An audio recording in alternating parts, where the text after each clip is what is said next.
I think what it did is it really woke us up. We were with people who were doing, 8, 9 figures in business. And it really cemented for us that we've been doing things really great, but we really need to do things differently this year. 50% of my advertising goes to waste. I just don't know which 50% is doing it. You try to find it. Right. No, I'm just saying, it is a process of constant fine-tuning. You can have the system and it still not be the best system. Yes. And so coming back and saying, how do we 10x our systems, right? So that it provides 10x the results.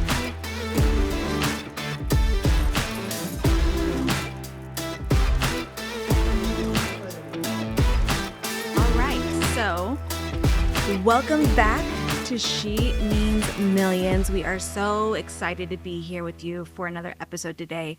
This season really feels different, all right? And not in like a hypey way. It's really more so in like a new year, new goals kind of way. Something is like just genuinely, I think, shifted in us this year. Mm-hmm. And so what that means is we're really approaching our goals, what we're willing to push versus what we're going to protect.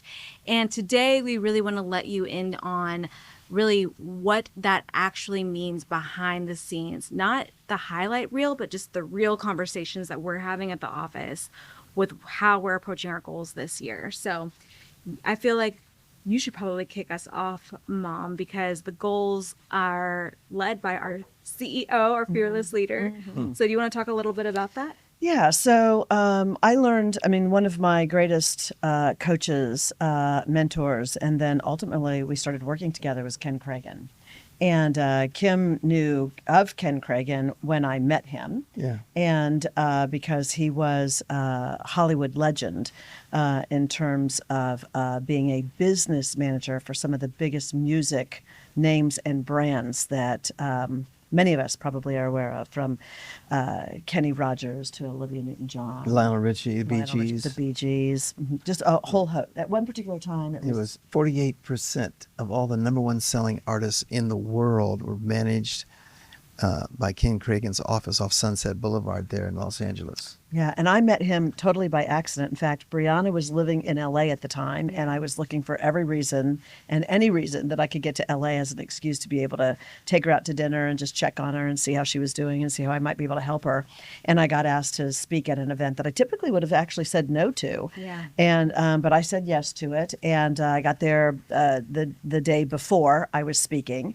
And I thought, let me just go down and check and see, what the vibe in the room was, and walked in, and everybody was, of course, the entryway was at the back. Everybody was looking at the speaker at the time, who was just finishing up, and I was looking for a place to sit, and ended up, it was pretty full. There actually wasn't that many spots available, and made eye contact with a guy who had an empty seat next to him to see if that seat might be available and if I could come over and sit. And he ended up waving me over, ended up talking to him, and long story short, I talked to Kim later that night, and he said, did you meet anybody interesting? I said, yeah, I met a guy, I think he's a Hollywood DJ. And one of those great, beautiful. He did have a great voice. Baritone voices, just perfection, which is almost insulting when you know who he was, and I just didn't know.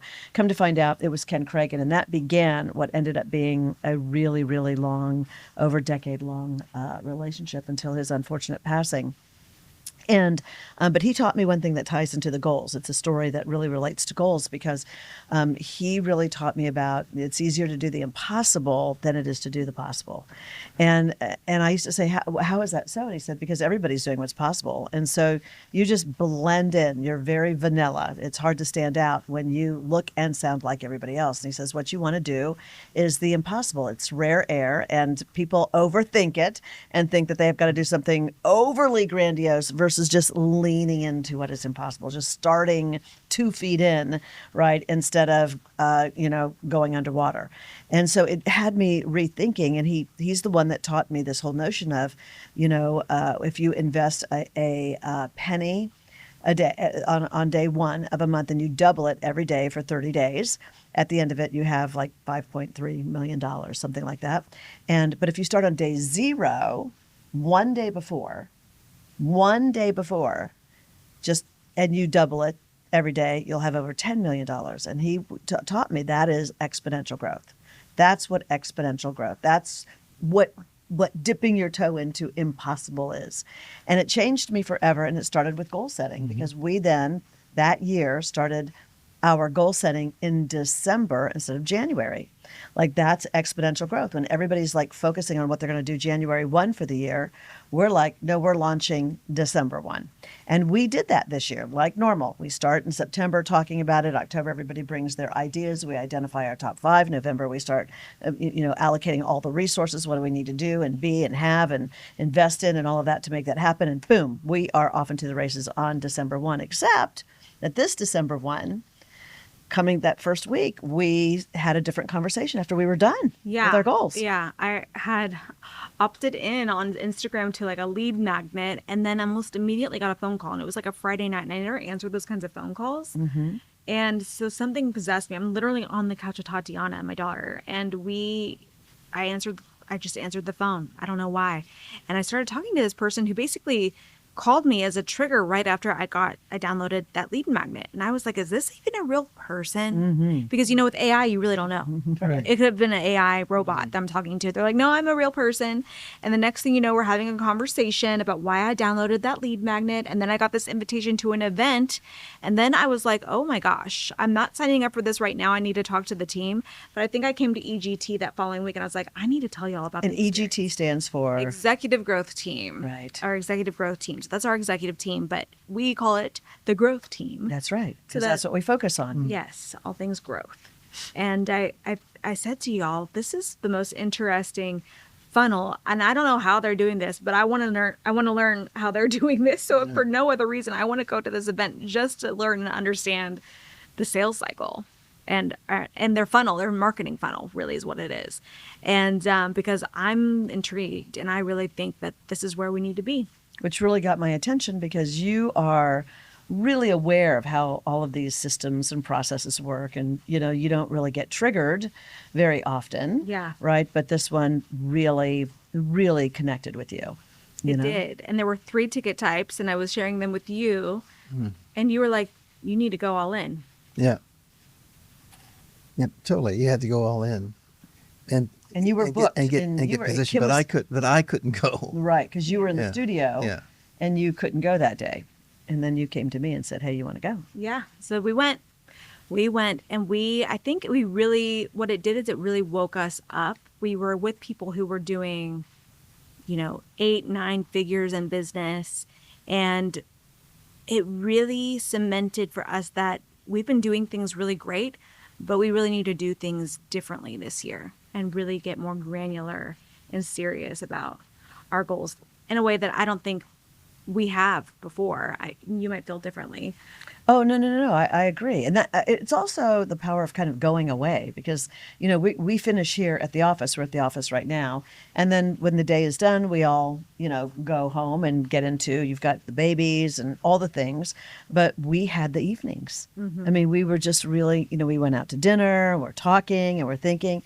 And we came up with this idea of if you're going to go big or go home kind of thing. Yeah. Even after, and it was a powerful lesson because it's very easy to say, we just completed something, we're good to go, we can talk about this next year. I mean, we were in motion for our 2026 goals when we said, you know what would these goals look like if we 10x'd it in 1,000 days? Yeah. Which is 2 years and 9 months. 10x'd our business in 1,000 days. Yeah. I called you were like, well, that's a big goal, right? Yeah. But, I also don't want us to skate past the whole point of showing up and engaging with events. I mean, you know what I'm saying? This required getting out of your...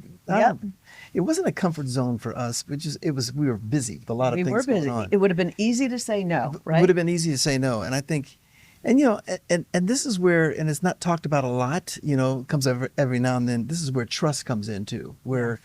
You were so moved by the action that you received, the phone call and the communication. But a trust is getting built too. A comfort is being built around, this feels real to me. This feels, and relationships, right? And the relationship, exactly. Because I never even saw the lead magnet. No. You just said, I think we ought to go. And I knew that if this struck you the way it did, that it was a go. I just said, sure, yes. Yeah. And I got there and didn't even know really exactly. Yeah. What did we sign up for? What did you bring me along to? Well, and you also have to be a forever student too. You know what Yeah. I mean? It's like I'm open. You know what I Yeah. mean? Because the change is so revolutionary right now. And the more you learn, the more you earn. I believe it to my core. I mean, Yeah. the more you learn, the more you earn. So we were learning things that was triggering a different thinking. Yes. So we came back and we kind of announced to the team that we're going to look at our goals. And what we found out was that the goals really didn't have to change. We just had to magnify them. Yeah.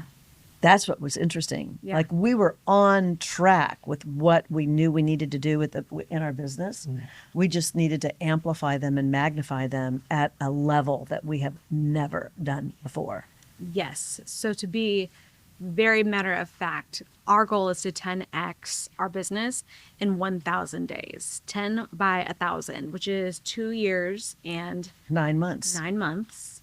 And I think it's one thing to say that that's the goal, but it's a completely other thing when you start to really talk about, okay, now how are we going to do that? And so we really got with the team, got them excited, got them enrolled in the vision, and to really understand how this could impact them and their life if they get on board with this, because it's going to help everyone succeed. Everyone's going to make more as a result of this.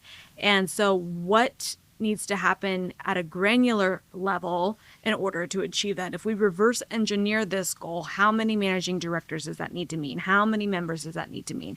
How many celebrity science clients does that need to mean? How are we going to actually... How do we get more women to $1 million mark? How do we get more women to $1 million mark, right? The more we grow our reach, the more women we can touch, the more lives that we can change. And so we really started to get way more intentional with every single person's key performance indicators. That's correct. Or KPIs, so that we can really track on a monthly basis how we're doing with our 10x goals. To that point, our staff meeting structure is going to start changing. So beginning now in January, we have a company staff meeting, and everybody, every single employee will have 7 to 10 minutes to stand up and talk about not only what their goals were, but what progress they've made on the goals every single month, so that we're not running into this, oh, it's November and I had a goal that was due at the end of December and I haven't gotten anywhere on that, really kind of stopping all of that. And I think that, what gets measured is what gets done. That's a hashtag. What gets measured is what gets done. Measuring matters, and when you keep your eye on the things that 1, move the business forward, 2, make the cash register ring, and 3, hit a looming deadline, we will, there's no question that we will move exponentially. Because the other thing that was really important too is not just the KPIs, but we had to look at what is our business structure and infrastructure got to look like in order to support the pace at which these goals are going to grow. So we've had to make some huge 6-figure decisions on our technology, right? We've had to make some big decisions on who we're hiring. The pace in which we're hiring, the planning of when we're going to add people, what that's meaning for, our space here. I mean, there's just so many implications rippling through, but I'm loving the conversation. I've never been more excited about it, Well, when you really take the time to not be intimidated by your goals, but to really say, okay, how are we going to support this goal? What support are we going to need? And mapping it out with a timeline, it doesn't feel as overwhelming when you start to break it down and you create a game plan to where you really know how you're going to execute on it. So I'm really excited. And I feel like with you too, I've noticed a total shift on the marketing side in terms of how, you were talking to me a little bit about how celebrity science has been such a huge focus, and it still is. It's the personal branding division of the company for those who aren't familiar with us or haven't heard the branding episode, which you should listen to if you haven't. But you kind of admitted, some thoughts around feeling like eWomen Network has kind of become the shoe cobbler that has no shoes, and really wanting to focus in on our company, making us brand. A celebrity science client. Right. You want to talk about that a little bit? I so love my clients. Yes.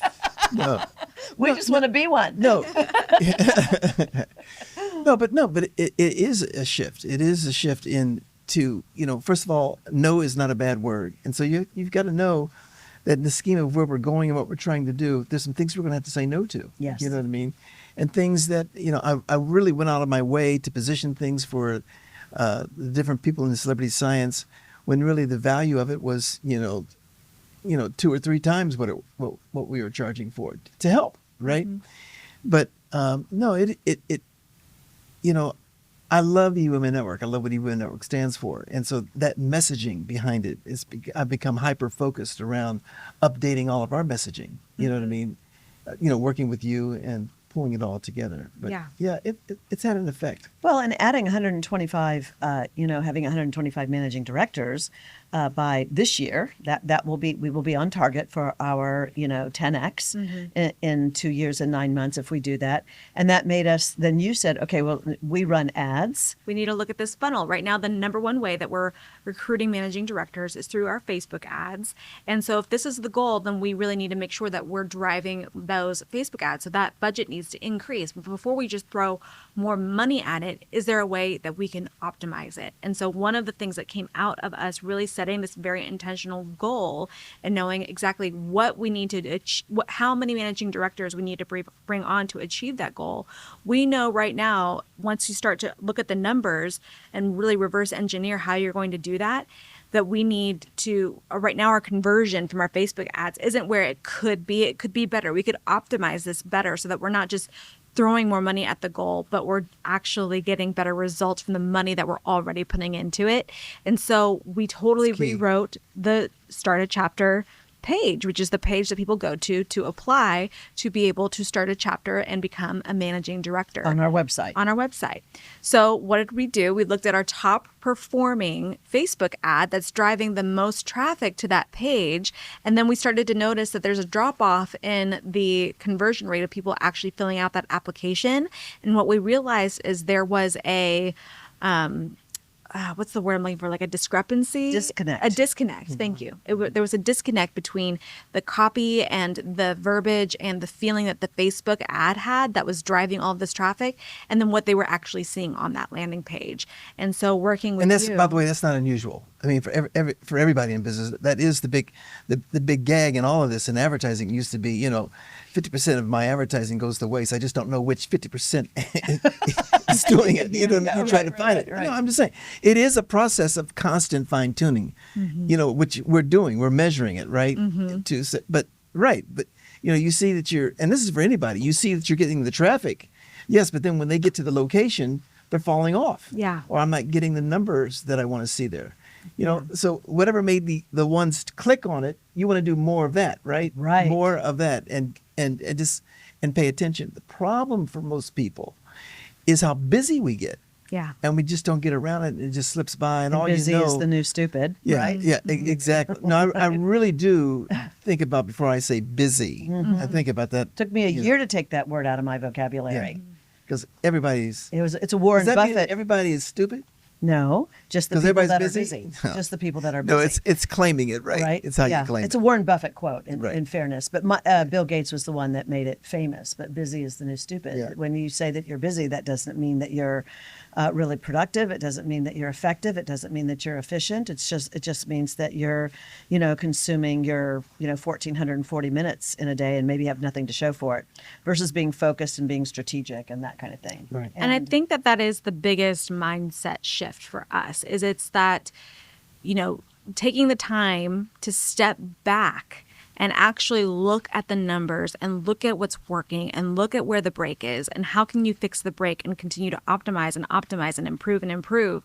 Taking that time and scheduling that time and making sure that everybody on the team is also scheduling that time to look at their numbers and look at their results so that they can continuously improve. That's always been a core value of ours, but we are being so much more intentional about it because it's going to be imperative if we're going to hit this 10x in 1,000 days goals.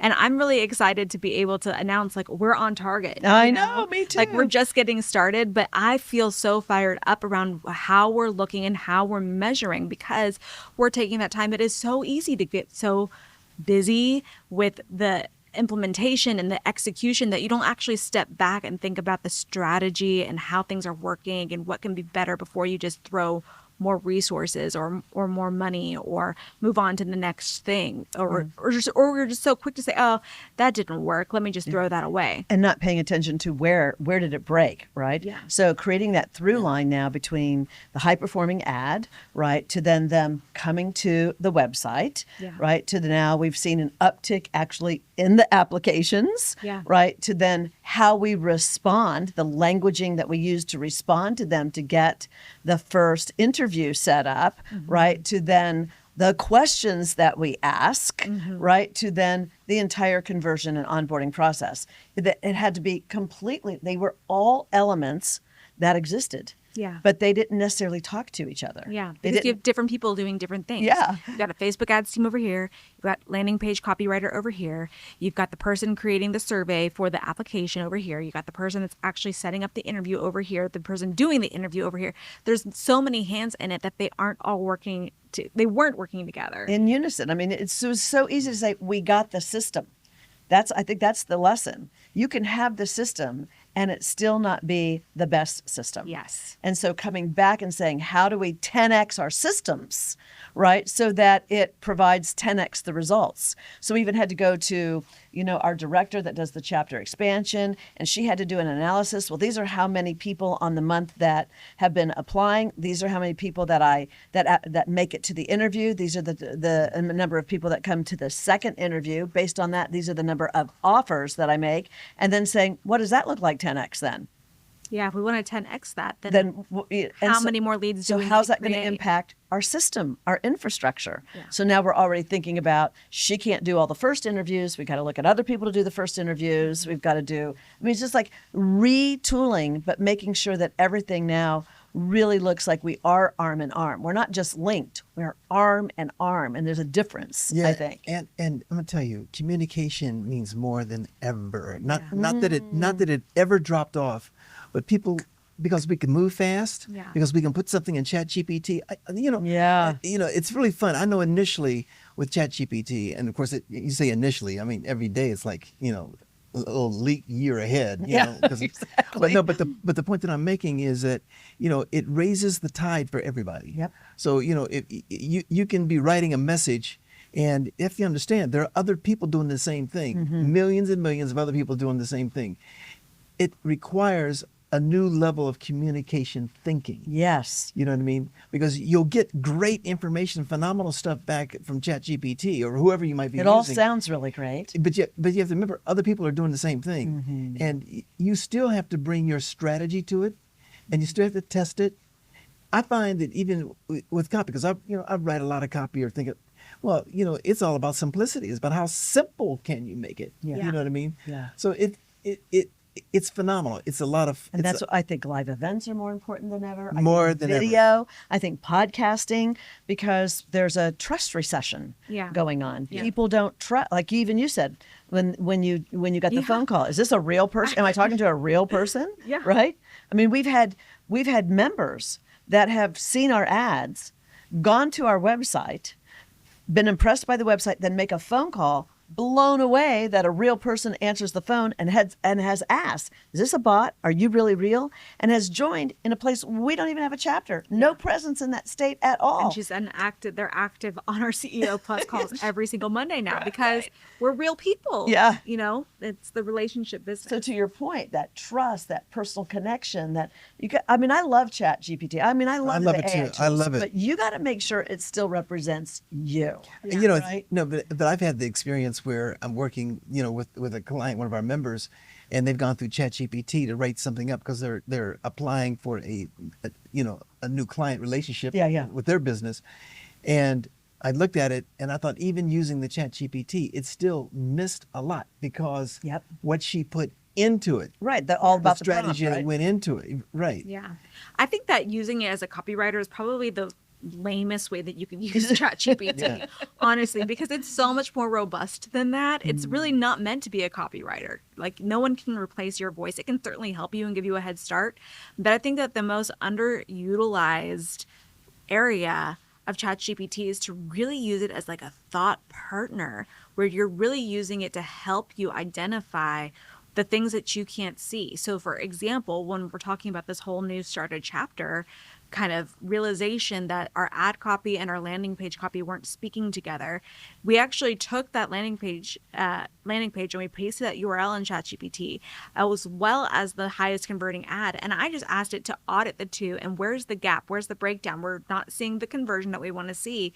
Can you help me identify where the breakdown is and why the ad isn't converting once they get to the page? What's wrong with the page that it's not getting the traffic that we wanted to get? And it was unreal, the feedback that it gave me. It didn't rewrite the page, but it got us so incredibly clear on, oh, this is the approach that we need to take on the landing page. This is what people are connecting with to come over here. And that's what we're not speaking to on this page. And we didn't know, when you're so close to your own business, you can't see it, and so you need sometimes that third party. And what I love about ChatGPT is it's not emotional, it's data driven. And so it's looking at the data and it's looking at the keywords and understanding kind of where you're not hitting where you should be hitting. And so, yeah, AI and as a copywriter is not it, honestly. It is a great help, but that is it. Yeah. If you're not using it strategically, you're totally missing the mark. So that strategy. An interesting thing happened with one of my clients, and she's a client, so she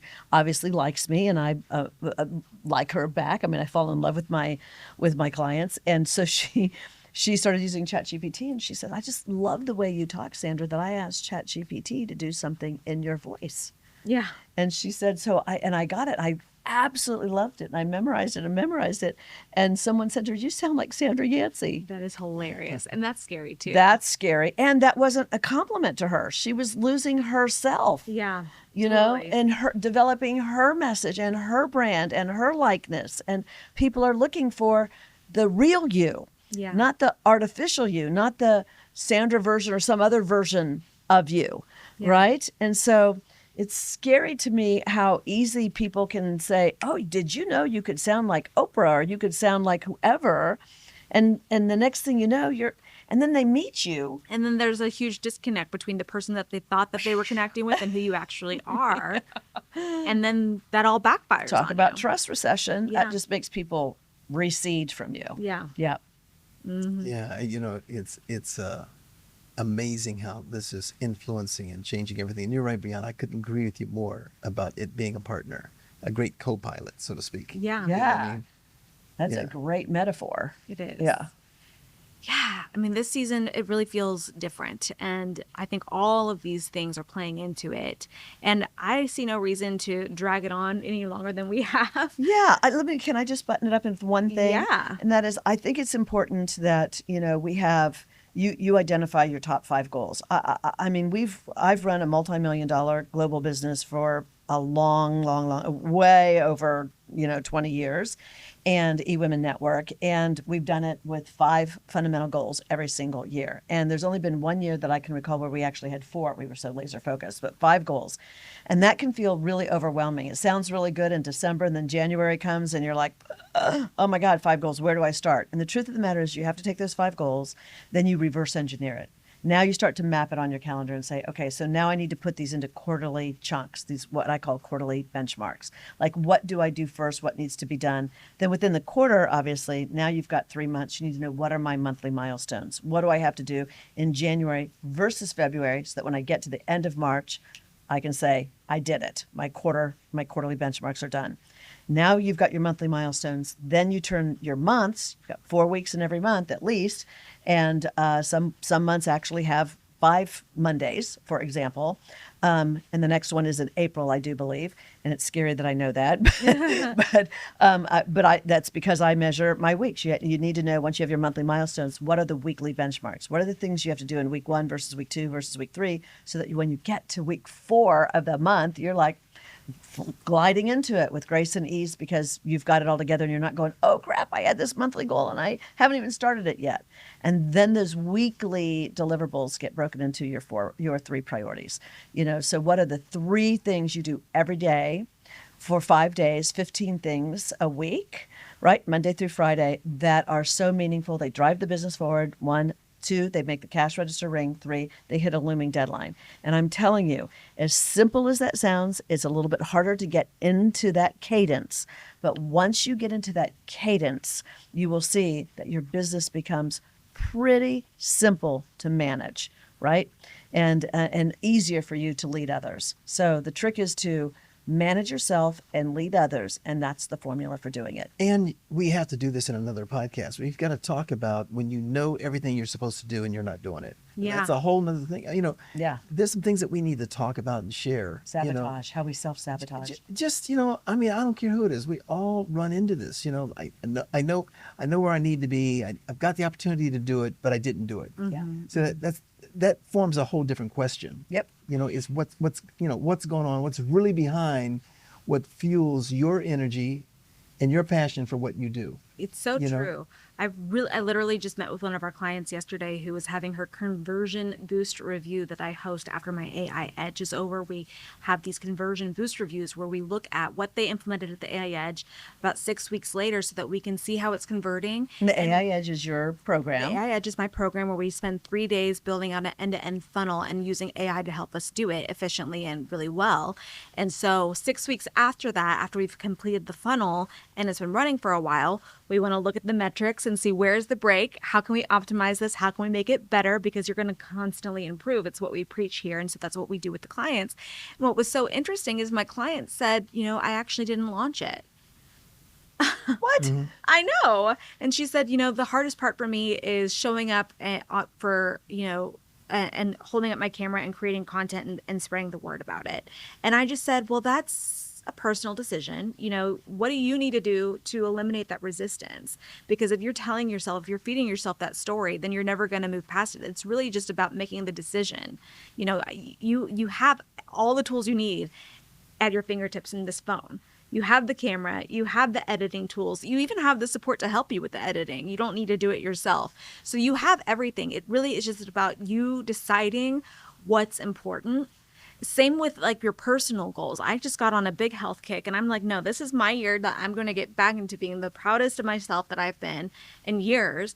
And I just decided I'm going to start waking up at 5 a.m. and I made a decision that I am not somebody who presses the snooze button, which is a big deal for me because I can hit snooze for an hour. And I can too. Yeah. And I just decided, no, this is the year I'm going to stop telling myself that. I'm going to flip my own script and I'm going to declare that I am no longer the type of person who presses snooze. And I've been doing it all week this week, and I'm really proud of myself that I just don't hit the snooze button because I just told myself that. Yeah. And I declared it and I just made a decision. It's not the matter of, needing the encouragement or the right, because no one's going to be there at 5 a.m. to encourage you.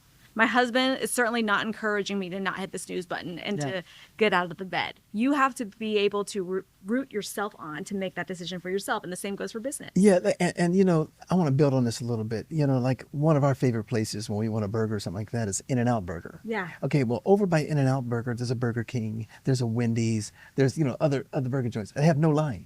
They have no line. In-N-Out has a line. Now think about this for a second. Both Wendy's and Burger King want to increase sales. They want bigger sales. And they have In-N-Out Burger on the same street with a line. Mm-hmm.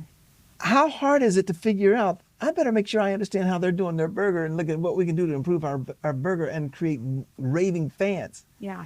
And so you say to yourself, well, what is that? They all want more sales.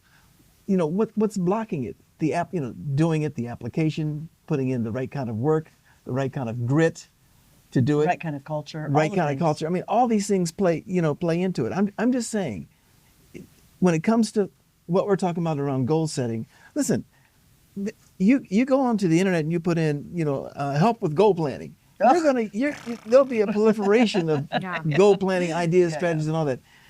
But what's going to make the difference, what's really going to fuel it, is who you are. Yeah. Mm-hmm. And what's really, honest to God, important to you. The decision and the Discipline, right? It really is. And keeping the promises that you make to yourself. Yeah. It's so easy to just pull back when no one's there to hold you accountable, especially if you haven't spoken it out loud. Yeah. We've spoken it out loud. Yeah. So it's going to be really embarrassing if we don't hit it. Yeah. And we're shooting for the moon. We're shooting for the moon. I feel like you got to go for it. And there's a saying, if you fall short, you land among the stars. But I'd rather go really big and miss it. And I hate even to say that because I don't like missing my goals. But the point of the matter is versus setting really low goals and nailing it. Yeah, Right? and the other thing, So- for the entrepreneurs, we're action-oriented people. I mean, all of us that are called entrepreneurs, right? And it's real easy for us to get bored with by not seeing something new and refreshing every week, right? Yeah. Instead of going back and saying, hey, let me go ahead and tighten up my communication. Let me tighten up these processes. Let me do some things here that aren't as much fun to me as it is going to a show or showing off my jewelry or showing off. Speaking as a creative guy, I love tightening up processes. It really excites me. And getting things documented and watching Asana explode our Gets you a hot and project. bothered. I love a good SOP. I'm just saying, ladies, when you look at, Man. people proclaiming what they want to do and then putting the action and the steam behind it. Yeah. And so we've all seen it in 20 years, I mean, I'm a victim of this myself. I mean, I bought a program for $2,500, for example, and it was against my what I call my performance nature. I even mentioned this at the conference. Yeah. That none of us are immune to it. I liked the presentation. I liked what it was offering. I liked what it was doing, but I didn't have the time for that. Yeah. No, I mean, really, I didn't have time. A salesman loves a great salesman. Yeah. Yeah. But I didn't have time for it. But I That's true too. I love a good salesman. I do. You know what I mean? I do. Oh my god. Oh my gosh, she's so great. next thing you know, you're shaking hands and hugging. It's like, man, What did I just that was great. I love that. I'll be back in touch, man. This is good. No, but my point is that all of us get exposed to it. We have a certain nature to us, and I don't want to overlook that. I just think it's something that's very important that we talk about. I think that's the next You show. know. Yeah, I You think know. Because it's the true. next show we need to unpack that. It's a We'll have good to one. we'll have to give them one of the best goal-setting metaphors ever was that dance class. We won't talk about it on this. Okay, podcast. yeah, it's a good one. Remember the dance? Yes, I I do. mean, it's another way. We'll tell you about it. We'll Next bring- episode. So you know what? I think that this was a really juicy one. We talked about a lot of things, and I hope your takeaway on this is to really carve out some time. If you haven't already, you probably set your goals for the year, but have you set your game plan and really back-ended, just like was broken down for you by Sandra? And have you really proclaimed to yourself and made the decision to hold yourself accountable even when you don't feel like it? Because she doesn't just mean business. She means millions. Millions.